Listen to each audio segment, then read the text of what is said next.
Salam dan selamat pagi Bapak-Bapak dan Ibu-Ibu yang dikasihi Tuhan. Kita berjumpa kembali dalam sarapan rohani Gereja Galaninghyang Ambian Base pada pagi hari ini tanggal 9 Juli 2025. Sebelum kita memulai aktivitas kita pada pagi hari ini, seperti biasa mari kita membaca dan merenungkan sedikit dari firman Tuhan, sehingga apa yang kita baca dan kita pahami pada hari ini boleh kita jadikan pedoman dalam melakukan segala aktivitas kita pada pagi hari ini dan hari-hari selanjutnya. Sebelum kita membaca dan merenungkan firman Tuhan, mari kita datang kepada Tuhan di dalam doa. Ya Tuhan Allah Bapa kami yang bertata dalam kerajaan surga, puji syukur kehadirat-Mu ya Tuhan atas segala karunia dan penyertaan Tuhan dalam kehidupan kami, di mana pada pagi hari ini kami semua boleh bangun dengan tubuh yang sehat dan penuh sukacita untuk menyambut hari Tuhan yang baru. Ya Tuhan, kami akan segera memulai segala aktivitas kami pada pagi hari ini. Namun sebelum itu ya Tuhan, kami hendak membaca dan merenungkan sedikit dari firman-Mu untuk boleh kami pakai untuk dalam melakukan segala aktivitas kami pada pagi hari ini dan hari-hari selanjutnya. Ya Tuhan, kami mohonkan Roh Kudus-Mu menguasai hati dan pikiran kami, sehingga hati kami pada saat ini boleh hanya tertuju kepadamu, dan firman-Mu boleh kami pahami dan boleh kami mengerti dengan baik. Ya Tuhan, demikian doa permohonan kami yang kami naikkan dalam nama Tuhan kami, Yesus Kristus. Amin. Bacaan kita pada pagi hari ini sesuai dengan panduan dari Puji dan Janji diambil dari Yeremia 31 ayat 28 yang berbunyi demikian, seperti tadinya aku berjaga-jaga atas mereka untuk mencabut dan merobohkan, untuk meruntuhkan dan membinasakan dan mencelakakan. Demikianlah juga aku akan berjaga-jaga atas mereka untuk membangun dan menanam. Demikianlah firman Tuhan. Bacaan kedua diambil dari Perjanjian Baru, Titus 2 ayat 11-12, yang berbunyi demikian, karena kasih karunia Allah yang menyelamatkan semua manusia sudah nyata. Ia mendidik kita supaya kita meninggalkan kefasikan dan keinginan-keinginan duniawi, dan supaya kita hidup bijaksana, adil, dan beribadah di dalam dunia sekarang ini. Demikian Bapak-Bapak dan Ibu-Ibu, dua bacaan yang boleh saya bacakan pada pagi hari ini. Renungan kita diambil dari Janji Hidup dengan tema Janjinya Memberi Pemulihan. Kita semua tanpa terkecuali pasti pernah mengalami masa-masa tersulit dalam kehidupan kita. Entah itu kehilangan orang yang kita kasihi, kegagalan dalam pekerjaan dan studi, kehancuran relasi, atau bahkan pergumulan batin yang begitu dalam. Dalam momen-momen seperti itu, kita sering kali dilanda perasaan emosional yang sangat intens. Ada rasa kehancuran, kecemasan yang terus menghantui, frustasi yang menggerogoti, dan kesepian yang begitu sunyi. Tak jarang kita juga merasa bingung, putus asa, dan kehilangan arah dalam hidup. Namun di balik semua kerapuhan dan penderitaan itu ada satu hal yang patut kita yakini, bahwa Tuhan tidak pernah berhenti berkarya. Ia tidak pernah meninggalkan umatnya bahkan di saat-saat tergelap sekalipun. Di tengah masa sulit, Tuhan tetap menyatakan kuasa dan kasih-Nya, bekerja dengan cara yang sering tidak kita mengerti, dan selalu membawa kebaikan yang kekal. Hal ini juga tercermin dalam kisah bangsa Israel. Mereka mengalami keterpurukan karena dosa dan pemberontakan mereka sendiri kepada Tuhan. Dalam kondisi itu Tuhan menyampaikan firman-Nya melalui Nabi Yeremia. Seperti tadinya aku berjaga-jaga atas mereka untuk mencabut dan merobohkan, untuk meruntuhkan dan membinasakan dan mencelakakan. Demikianlah juga aku akan berjaga-jaga atas mereka untuk membangun dan menanam. Demikianlah firman Tuhan. Firman ini menjadi penghiburan dan pengharapan. Tuhan memang menghukum, tapi bukan untuk membinasakan. Justru di balik hukumannya itu tersimpan kasih yang mendalam dan niat yang tulus untuk membangun kembali kehidupan umatnya. Ia adalah Allah yang adil, namun juga penuh kasih. Ia berjaga-jaga bukan hanya untuk menghukum, tapi juga untuk memulihkan dan menanam kembali ke kehidupan yang telah rusak.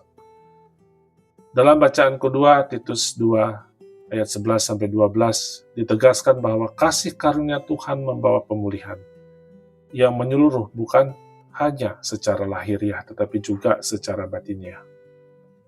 Anugerahnya mendidik kita untuk meninggalkan kefasikan dan hawa nafsu duniawi dan mengarahkan kita untuk hidup bijaksana, adil, dan saleh di tengah dunia ini.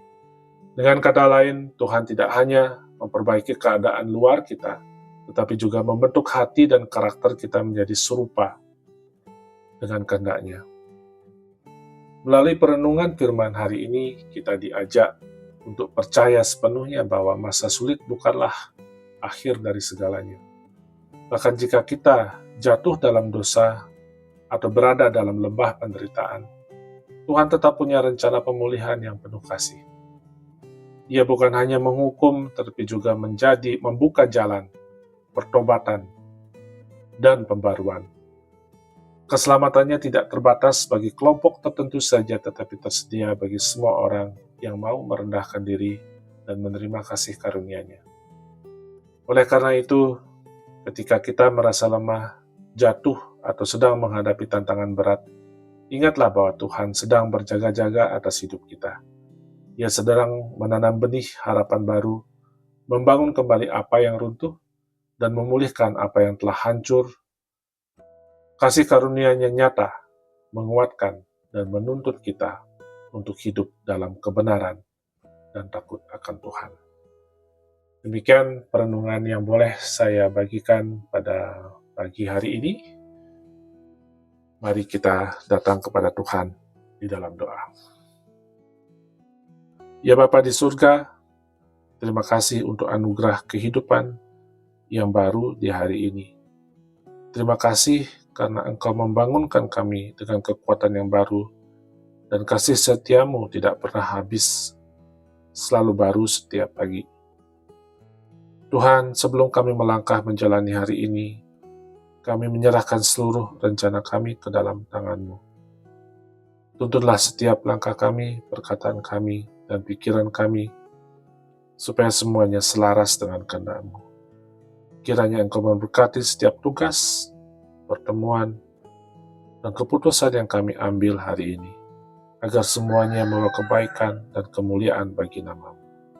Secara khusus ya Tuhan, kami berdoa bagi saudara-saudara kami yang saat ini sedang dalam keterpurukan, baik karena beban hidup, kehilangan, kegagalan, luka masa lalu, ataupun pergumulan batin yang tidak terlihat oleh siapapun. Engkau tahu setiap air mata yang mereka teteskan, setiap keluh kesah yang hanya mampu mereka bisikan dalam doa mereka. Kami percaya, ya Tuhan, bahwa Engkau adalah Allah yang hidup, yang tidak pernah tinggal diam melihat penderitaan umat-Mu. Kami imani bahwa Engkau tidak akan berhenti berkarya dalam hidup mereka. Engkau akan melawat mereka dengan kasih-Mu, menguatkan hati yang lemah dan membuka jalan di tengah kebuntuan. Engkaulah yang memberi solusi terbaik atas setiap persoalan, bukan dengan cara manusia, tapi dengan kuasa dan kebijaksanaan ilahi. Tuhan, kami percaya seperti janji-Mu dalam Yeremia bahwa Engkau yang pernah mencabut dan merobohkan karena dosa, juga adalah Allah yang akan membangun dan menanam kembali dengan kasih dan pemulihan. Maka pulihkanlah mereka, ya Bapa.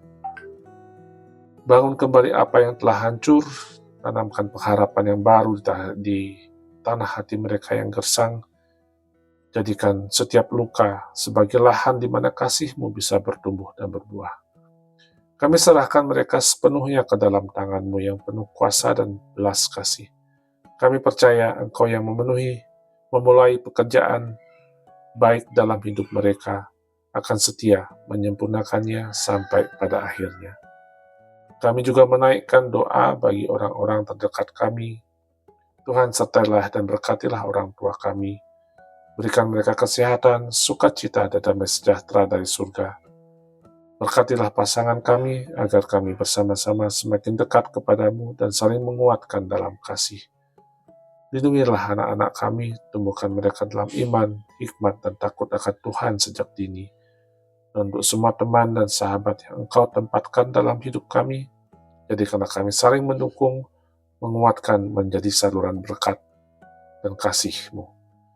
Tuhan, tuntunlah kami hari ini agar hidup kami menjadi berkat, menjadi terang di tengah dunia, dan menjadi saksi kasih-Mu. Kami percaya Engkau menyertai kami dari pagi hingga malam nanti, apapun yang terjadi, Engkau tetap berotoritas dalam kehidupan kami. Di dalam nama Tuhan Yesus Kristus, kami berdoa dan mengucap syukur. Amin. Demikian Bapak Ibu, sarapan rohani kita pada pagi hari ini. Saya ucapkan selamat beraktivitas buat kita semua. Shalom.